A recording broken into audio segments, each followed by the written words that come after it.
so I'm sorry. But anyway, we were all set. We had good jobs.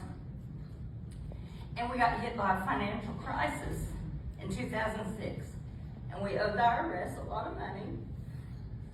And all we had money for at that time was our house payment, the IRS, utility bills, and hardly anything after that. I watched my husband work overtime 6 days a week, 12 hours a day, trying to do something. And you guys, I didn't know when this was going to end. It just kept going on, and I prayed, and it just wasn't getting any better. I worked at the county, and I would go after work, put on a uniform, and be a cashier at a casino till 11 o'clock at night. We were just doing whatever we could. All the credit cards that we had, or any loans or anything, we couldn't pay those at all. So then all of a sudden our credit score goes bad. And if anybody's ever been in financial crisis, you know that if your credit score goes down, the opportunity to try to help yourself get out of the situation is not available to you. We couldn't refinance, we couldn't do anything. And you can't file bankruptcy on the IRS. So we were stuck. And it was a miserable, miserable time. And I remember my parents had a lake house at King Keller Lake. And she wanted us to come for the weekend. And I said, we can't. And she said, why not? And I said, we've got to save our gas for work. And can anybody relate? I mean, we've all gone through those times when it was just tough. But we were in our 50s, and I didn't see a way out. We both were working as much as we could work, physically. So my prayers, I didn't think were being answered. I told Van the other day, I said, when I was praying from 2006 till 2010, and I didn't feel like they were answering, you know what? I see God saying, Glenda, just hang on, because there's this couple in Meridian, Idaho. They're $700,000 in debt, and I've got a plan. And I've got a plan that's going to help a lot of people. Just hang on. But I didn't know that then. And my friend Michelle joined this thing called Cincy, and I saw it on Facebook, and I thought, oh my gosh, I hope she doesn't ask me. I couldn't afford to look at the catalog. That's how broke it was. I hadn't bought anything new in years. So anyway, this was 2010, and I don't know, maybe Michelle knew I was broke. I don't know, she didn't ask me. Thank goodness. But you know, she asked my daughter, and my daughter asked if she asked her to have a party for her. My daughter said, can I have it at your house, Mom? And so I said, okay, and Michelle brought this cute little old tester bag with fur on it. I remember it's cute. And she said, Erica, here, go get some outside orders for your party. And of course, Erica, Mom, will you take these to the courthouse? And I said, sure. Well, that night I called Erica and I said, I don't know about this stuff, but I've got you $600 in orders. And I had still not opened that bag myself, hadn't looked at the catalog, hadn't smelled the tester. I really was kind of snobbish about it because I loved candles, and I thought that sounded like some old-time potpourri warmer burner thingies, you know, that y'all remember those from the 80s? I thought they were going backwards, and they just, So, anyway, like I said, I had, you know, and you know what? That leads me to something that's kind of going, to your product. Maybe they can't afford it. And they've got to find fault in it because they can't afford it. And maybe that was my problem. I just wasn't interested. So, but we decided to make that a joint party because I'd gotten so many orders. And sure enough, that night at my house, the party went over to $1,000. And I was excited after the demo because I was going to get something free. I hadn't had anything free and fun since 2006, and this was 4 years later. So after the party was over, it was August 31st, and I heard Michelle telling my daughter all about, oh, this is double enhanced kit. If you join for $99, I'll give you these orders, and that's $250 and in profit in 9 days. And you're gonna get this big kit, and you're gonna be shooting star, you're gonna be certified. And I didn't know what any of that meant. I heard one thing: you pay me $99, I'll give you this party, and you're gonna make $250. This is a girl who couldn't afford to take a gas to go to the family weekend. And my daughter said, no, I'm not interested in that. And I looked at her like she had lost her ever-living mind. This lady is offering you basically $150 for nothing. And she's also offering you all this big old kit. That's as far as my brain went. And so when my daughter said no, I said, can I do that? And she said yes. And that's as far as it went, y'all. I felt like a success. Plus, I was shooting star, and I was certified, whatever that meant, that I was. And so I started off as a success. Now, Michelle, I just got to know this about Jamie. Michelle had just joined in May, and this was August, and it was her biggest party she'd ever had. And she would have liked to have that $250 commission. How many of you have ever had a party and didn't want to give it away? Mm-hmm. Because that commission, you needed it yourself. Mm-hmm. And Michelle told me later that she went out into the car in my driveway and called Jamie and said, now tell me again, what am I going to get out of this? No, I came here and did this party and I'm not going to get any money and I'm giving it all away. Why? But Jamie had been a great sponsor and told her you want a team member instead of a one-time commission. I'm a star director. How much money do you think that Michelle made off of me in her lifetime? A lot more than $250. And sometimes we get so selfish. Well, you guys, that night I joined, and for the first time I had hope because I started showing up. There's people in this room that are my personal friends that were such an inspiration that were making $10,000 a month. That was unreal. Some of them $25,000. I saw checks for $65,000. And I know these people, and they're in here among you. They walk among us. So, I'm not there yet, but still, I knew there was hope. And there was a possibility of getting something. And I started showing up to every meeting that I could. Back then, it was, you listen to calls on a phone. We didn't have the Zooms. And I just started learning everything that I could from these people I knew were making a good living. And when I got out there and was telling my friends about it, I didn't have a success story except for my little party. But I told them about Jamie quitting her teaching job. I told them about Jacqueline quitting her nursing job. I told them about Allison Dalkey. Her husband even had quit his job. They were doing Cincy full time. And I just thought, oh my gosh, this is so exciting. And I got other people excited, and it started growing. And before long, I was making life-changing money. What's life-changing to you? Life-changing could be a tank of gas. That was life-changing that night for me.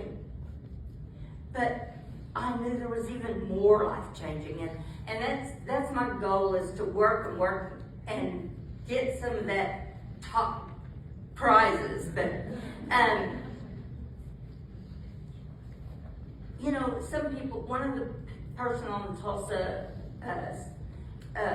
World Tour site said, what do you know, I asked them what you would want to hear from me, and they were like, sharing the opportunity. How do you share it with people? You guys, it's so easy for me to share because it's changed my life. I'll tell you about some of the ways that it changed it in a minute, but I have no problem sharing the opportunity. There's somebody who needs it out there, and I have a way. It's up to them what they do with it, but this is a way.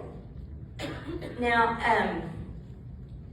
and if you're not wanting to share, you're not excited for what it's done for you, and you need to just stop and look and think what it really could do for you if you worked your business, because it is a business if you want it to be.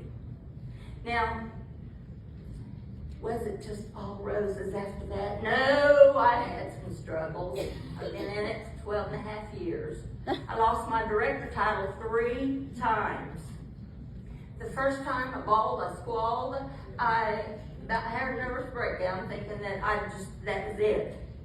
And y'all, then the second time I lost it, it was a little sad, but I knew I was going to get it back because I had before. The third time, no big deal. I had it back by the next month. But y'all, I hear of people who quit this opportunity for the least little thing because they didn't get something in the flash sale. I quit. This just isn't fair. It's just not fair. And we hear about it. And somebody did something that they shouldn't do, and that's just not right. Blah blah blah blah blah blah blah. But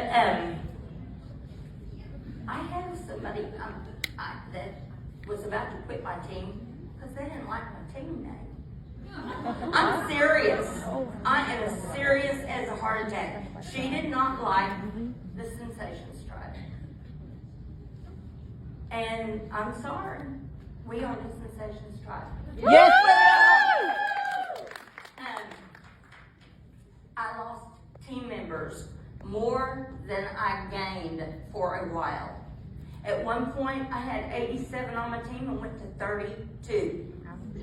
Do you think, because back in the day, you had to be active every 3 months or you were gone. Well, I was losing more than I was gaining, and I wasn't getting that momentum.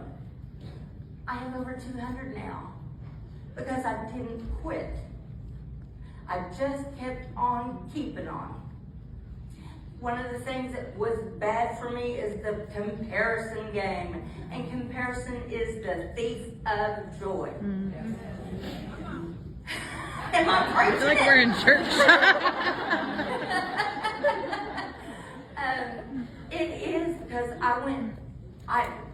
became a director in 2012, but I did not go to boot camp until 2015. You know why? I didn't feel like I deserved it yet because I wasn't consistent. No, I was totally wrong. I should have gone the day that I qualified to go so that I could learn to be consistent. But I get to boot camp with all these young girls who've been in for less than a year that are already director. And by this time, I'm an old veteran. I've been in 5 years. I could teach them a thing or two. But then I watched them go to star director, watched them go to superstar director. Not every one of them, but a lot of them. And I'm like, what am I doing wrong? What am I doing wrong? Guess what it was? Nothing. I was doing the same thing they were. We cannot compare our journeys. We do not have the same people on our teams. Nobody can match their team or their title apples for apples. It's just not that way.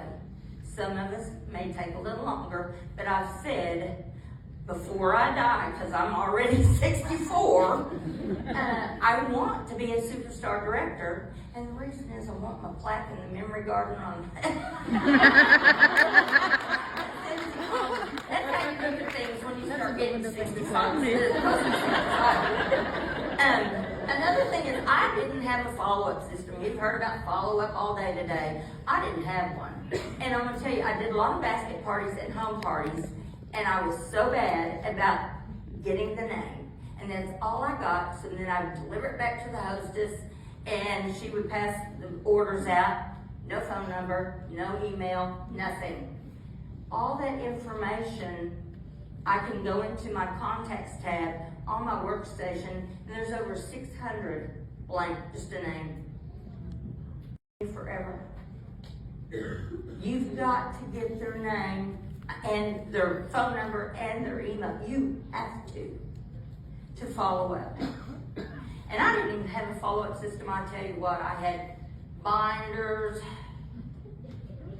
If you knew how many binders I have lined up in my office, that somebody told me this is the way to do it, and it just didn't work. It just didn't work for me.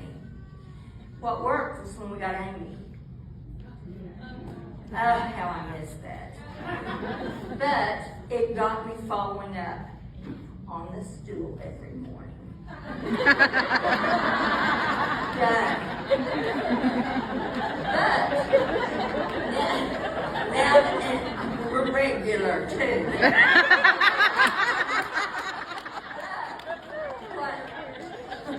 What got me is that when we lost Amy, then I've now gone from Project Broadcast, and anytime I get an order, they go into my drip campaign, and I do the 222 system. It sends a thank you within 2 days. 2 weeks, I ask them, my campaign asks them if they received it and if everything was okay. And 2 months later, I ask them how they're doing and if they need any refills. And speaking of that, people say, oh, I don't want to follow up with anybody. That bothers me to have to bug somebody. Well, I'm going to ask you something. Have you ever been to a restaurant and the waitress never comes around to ask you if you want your glass refilled? What do you think of your waitress? They're not doing their job. That's right, and you don't think very highly of their services. And that's exactly how you have to think of your customers. You are of service to them. If the waitress, if I tell her, no, I don't need any more Diet Pepsi, she doesn't go cry in the corner and say, nobody is wanting my refills.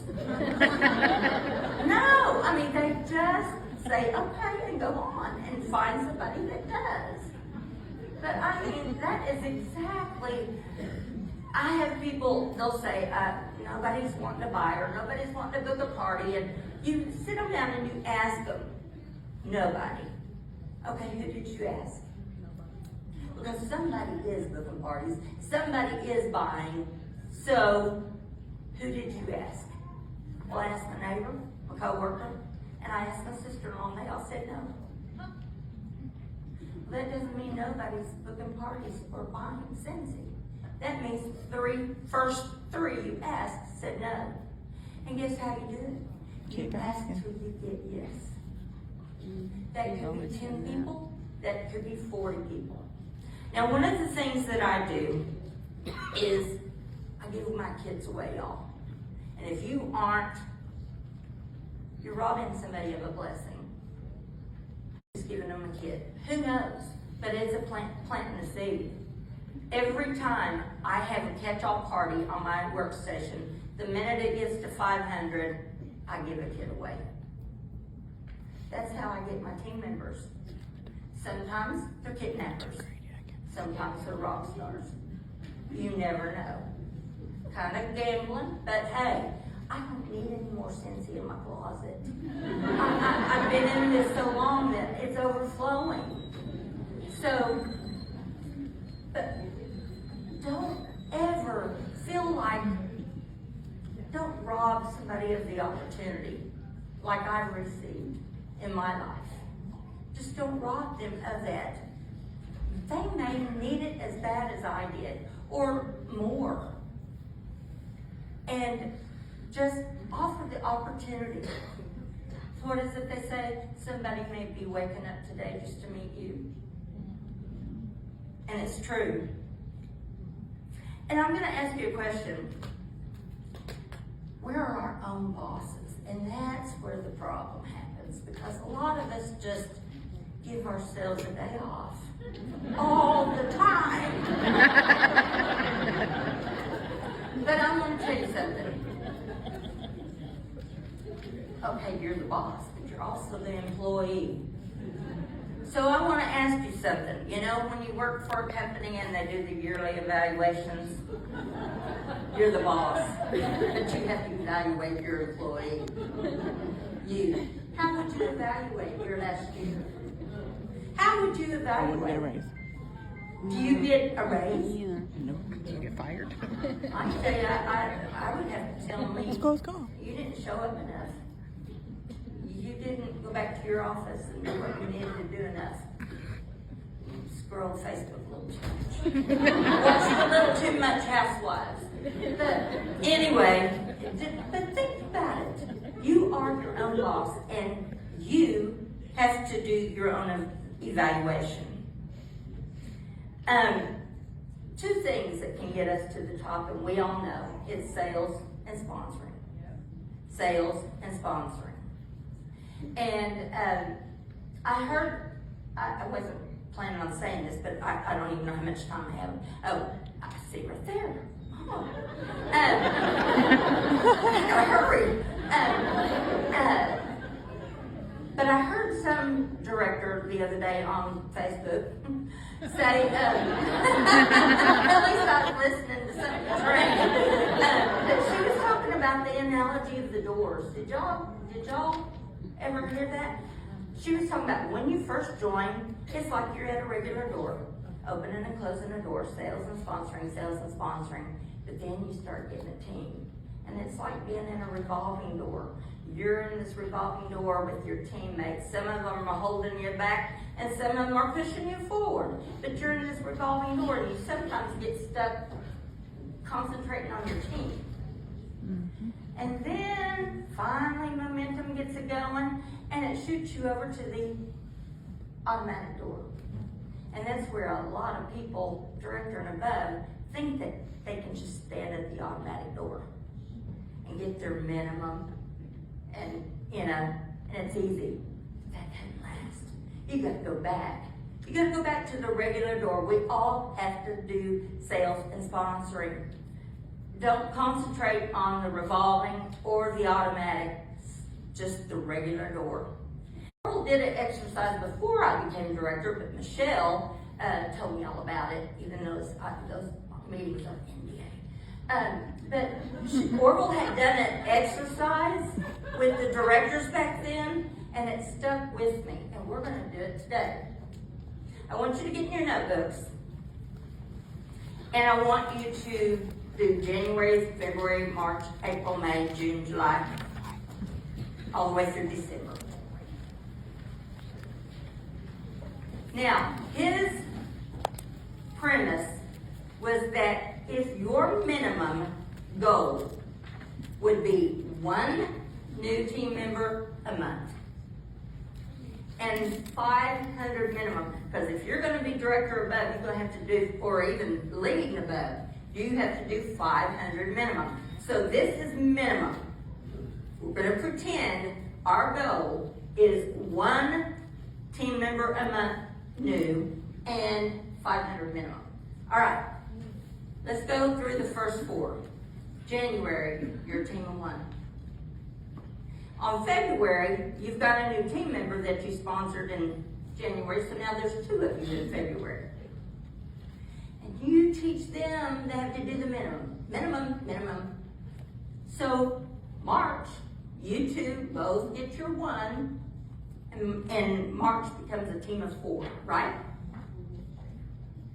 Okay, in April, all four of you get your one, and now you become a team of 8.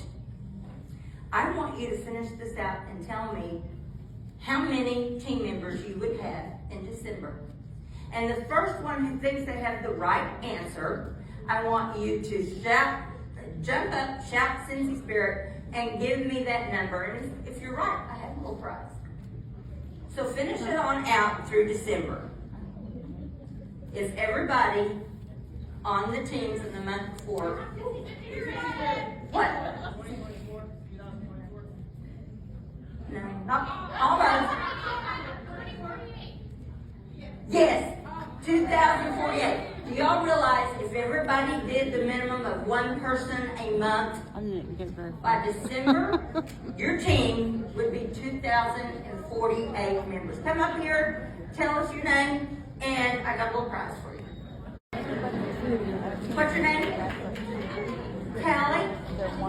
Callie Parker. She got 2,048. And y'all have been in since 2010. And I've got 200 on my team, so we're not doing the minimum. So that's something that if we all train our teams to do the minimum and just get one each. Okay, so now we know that there's 2,048. What if all of them did the minimum of sales of 500? Anybody figured out how much in December your team, just in December, would sell? Exactly. Your team would sell 1,024,000 in 1 year's time. Now, that's the perfect world, and you're going to have some in that revolving door that's doing more and some that's doing less. But we really, if you want this for a business and you want this to change your life, teach your teams. Even the minimum, the power of one, what it can do to change. Now, I told you my sob story, but here's my victory. In 2012, we paid off that IRS. We were able to start slowly paying some things. Our credit score went back up. In 2015, on the way to SFR Las Vegas, we refinanced our house and paid off all the rest of our debts.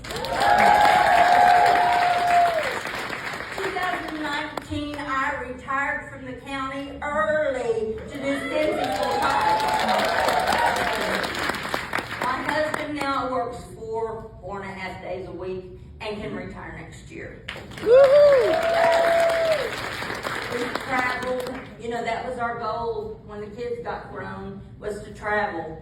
And oh my gosh, we could have never done it the way we've traveled Cincy style. Watching my husband on the balcony of our ship in Alaska, thinking he was in the National Geographic show. And me walking the streets of Rome. I gotta tell you this one story though. We were in the tour group in Florence, Italy. We were in group 1, and I'm handicapped. All of a sudden we're in group 2. And then all of a sudden we're in group 3. I think we got to group 9 and then our group 1 had come looking for us because I couldn't keep up. Finally we just said, we'll meet you when it's over, and we did our own thing.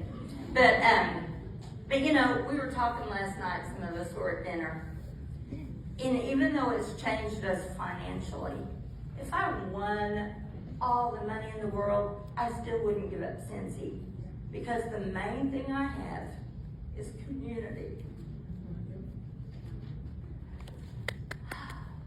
And the arrow's out. I'll never forget when, I have 0 time. But Catherine Graham, one day I had a launch party scheduled, and my daughter went into labor and needed me at the hospital. And this girl had a house full of people coming. I didn't know what to do. I put on the director's page, Catherine Graham, a director that lived in Tulsa, never met her in my life, said I'll go to your party. Aww. And we see that all the time in Cincy. The way they will help each other, it is a community. And I know my team has been there for me more than anything else. We love you. Love you. I mean, I've had surgeries, and they've set up meal trains and deaths, and not only me, we rally for each other. We've had so many losses on our team since COVID, And last month we lost our grandson, and my team was there for me. And I just want to thank you all for being my community.